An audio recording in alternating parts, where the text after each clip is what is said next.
Well, good morning, actually, good afternoon, and welcome to another Wine Steward video. That we do these things about once a week and reach out to you in visual form so that those of you who would like to watch may watch instead of read. Or you can do both, because we do send out an email on Constant Contact that represents much of this information in written form. I digress, as usual. I'm good at that. Let's talk about the wine of the week first. The Wow wine. One of the most poorly designed wine labels that has ever come through our door. And yet it represents really, really good wine. So we're forgiving the label, and I could go into why this label is wrong from a retailer's point of view, from a marketer and merchandiser's point of view, but I'm digressing again. Let's get into the wine. Let's tell you that this comes not from France, Spain, Italy, the United States, Canada, wherever. It comes from Armenia. Armenia, which may in fact be the oldest wine-making country in the world.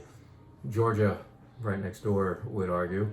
Anyway, that may in fact be the general area of where winemaking, intentional winemaking, started. Now think of it. Somebody let some fruit sit around and it spoiled, it fermented, whether it was peaches or grapes, it fermented. It's sugar turned into alcohol on its own. Might not have tasted very good, but it made somebody really happy, and they thought, how can we replicate that? That's how wine was originally made, unintentionally.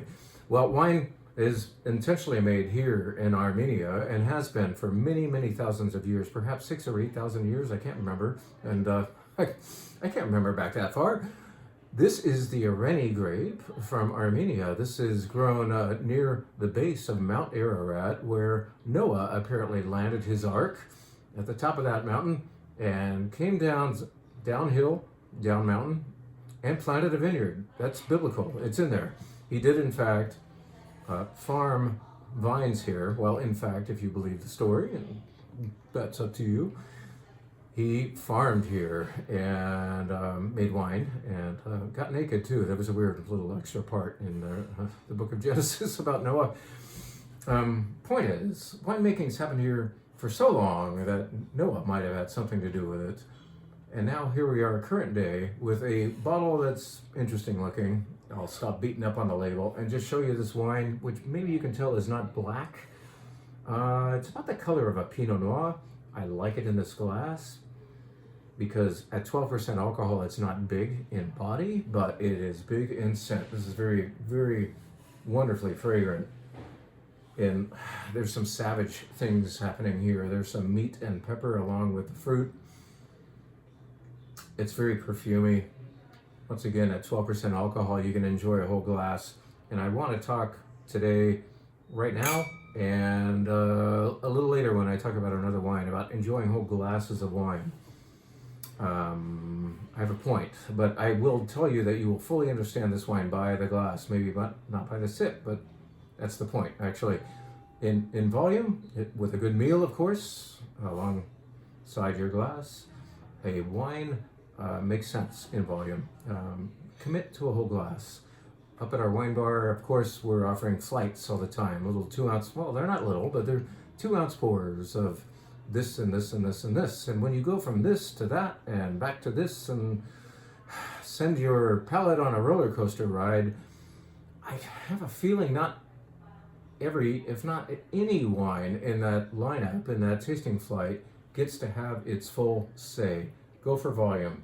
Volume in this glass, actually, you have a full glass of wine when you're at the fattest part of this glass, so you don't have to go all the way up to here. This glass will actually hold an entire bottle of wine. Can you believe it? Why would you do that? But a glass, a 6-ounce glass, is right about when you get to the fullest part of this bowl. This beautiful New World Pinot Noir glass is one of our favorites. It's great for this grape called Areni from Armenia, the land of Noah, the land of perhaps the oldest winemaking to ever happen. Cheers. Oh, there's pepper now. Oh my God, wow. And don't forget to smell it. Please smell your wine, all right? Wine of the week, Areni. Interesting label, thoughtful wine. You wine geeks will like it. And now, what shall we do? Advertisement for this Sunday by showing you this champagne that we have never sold before. We've sold another bottling by these guys, Le Gras and Haas. And yet, this is the first time, actually, this Sunday will be the first time we'll have ever shown this wine. It's from Alt Grand Cru Fruit from Chouy. I think it's Chouy, isn't it? Chouy? Yep, Chouy. That's fun to say. Chouy is the village. It's a Grand Cru village in Champagne. We'll be talking all about that. What are we talking about anyway? We're talking about the event that's happening this Sunday, which sold out at 28 people. And so we've declared that we are going to add a third bottle of all the sparkling wine we're pouring this Sunday late afternoon, starting at 4:30. And by doing so, we can admit 40 of you. Well, we would like 7 more of you to hit that mark of 40. So this is the announcement, re-announcement about the sparkling wine event, which will feature 6 sparkling wines from elsewhere, other than Champagne, and then a little break. The break will be fun. I'm kind of zoning in on what that break is going to be. In other words, a wine that has nothing to do with sparkling. And with our palates reset, we go to Champagne, and we'll have 6 champagnes. So no fewer than 12 sparkling wines, half of which are Champagne. The other half are really good, and often a little less expensive, and will inevitably take you elsewhere in the sparkling wine world. That's happening on Sunday, and we have room for 7 more of you.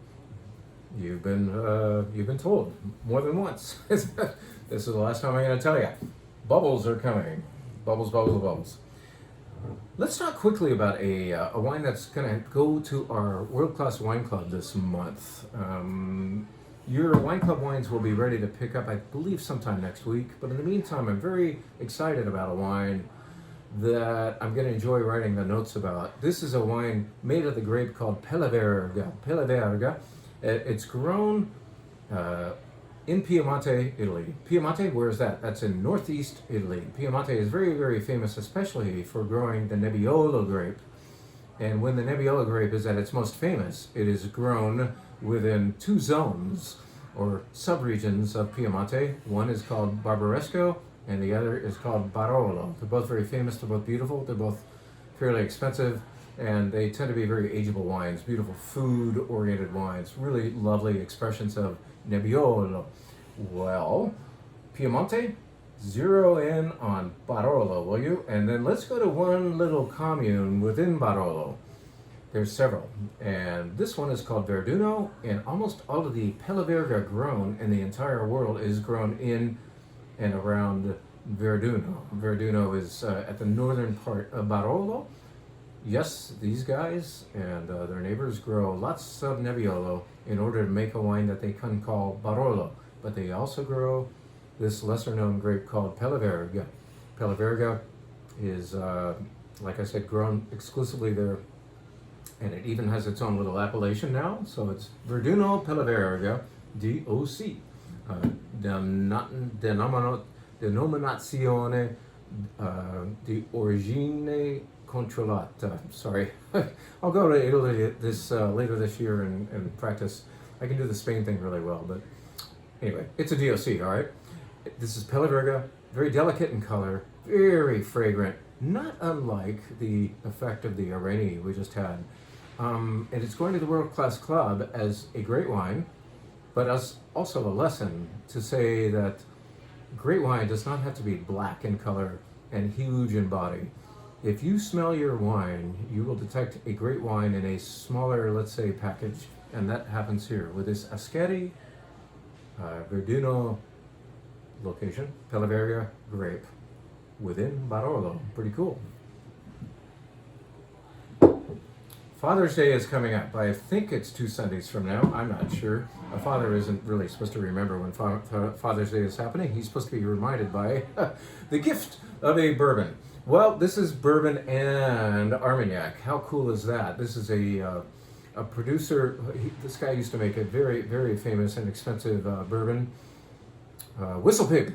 The guy who used to make Whistle Pig and succeeded to the point that he could actually sell the brand off, couldn't leave well enough alone and had to get back into the business by making this wine called Hogsworth.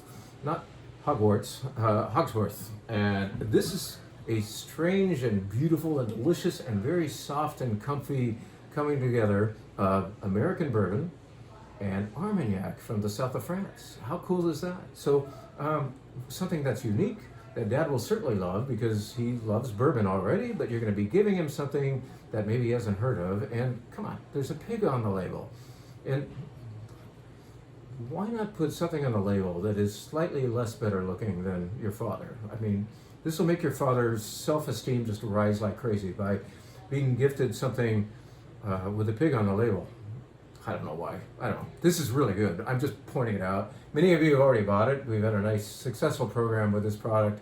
It's time to talk about it again with Father's Day on the horizon. I think this would be a fun gift for Dad, don't you think? It's a little whimsical and fun, but I can tell you the product within is very, very tasty.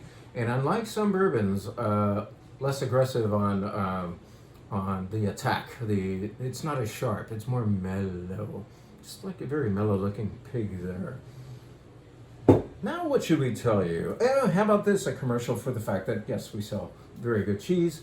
Look at this very bland-looking product. Let's give you that side. Let's make it less bland by having twice as much of it up here.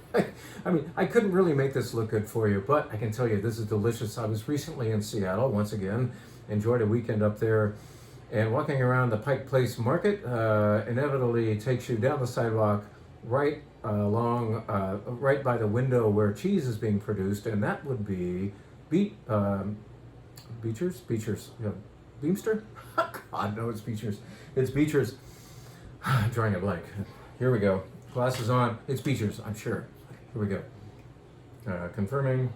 Yes, Beecher's. And this is Flagship by Beecher's. That's the nickname of their most well-known cheese. It's a 15-month aged quasi-cheddar. They don't want to call it cheddar for some reason, but it reminds me a lot of a really good quality white cheddar. And man alive, you can stop in there as you, after you've looked at the cheese being made through one window, you go to the doorway to the space next door, and that's where they're actually selling grilled cheese sandwiches made out of this very cheese, and oh man, heavenly. So that's one use. You could just cube this up and serve it on a cheese platter. It's our cheese of the month. It is Beecher's, I got the name right now, right, and it's Flagship by Beecher's. It's in the cooler downstairs, and is plain as it looks, very flavorful, cheddar-like cheese from Seattle, Washington.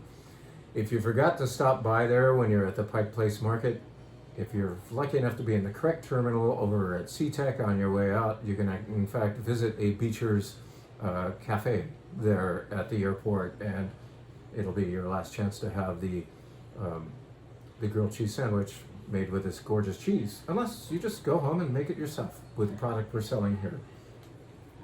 One more wine, and here it is.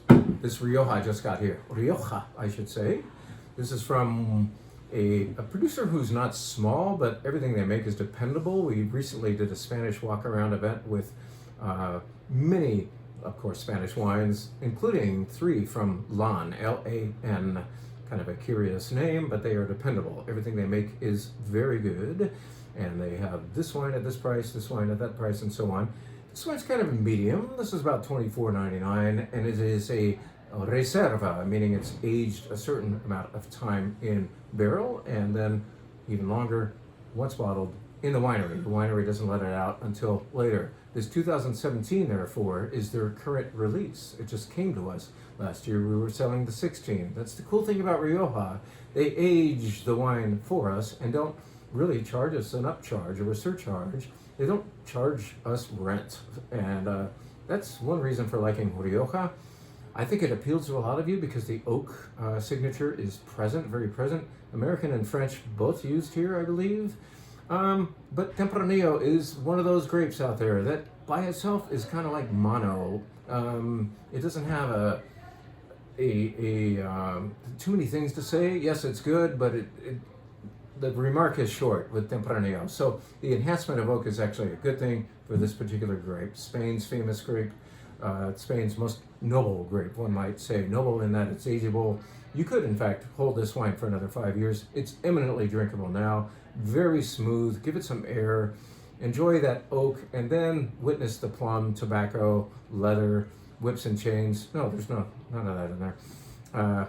This is mostly Tempranillo, the Tempranillo grape as grown in Rioja. Yes, Rioja location, Tempranillo the grape, but there is a little bit of Garnacha, otherwise known as Grenache, and a tidbit of Mazuelo in there. Do you know what Mazuelo is? That is the Rioja name for Carignan, one of my fave grapes.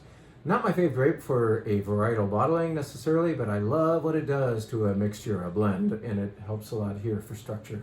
So get in on this $24.99 down to $22.49 for you wine club members. Rioja, a newcomer to our Spanish spread. So thanks so much. Think about signing up, grabbing one of those or two of those last 7 seats for the sparkling wine event, and come up to the wine bar. I didn't say anything about the wine. Oh, I did. Well, in that the wine of the week is in fact represented. You can have a glass of that. Wholeheartedly recommend a glass of a Rennie from Armenia to fully know it. But just know that there's a white flight, a red flight. You can have lots of wines by the glass, cheese and meat platters, beer on tap. Lots to do up here at the Mezzanine Wine Bar. Come see us again. Thanks so much for watching.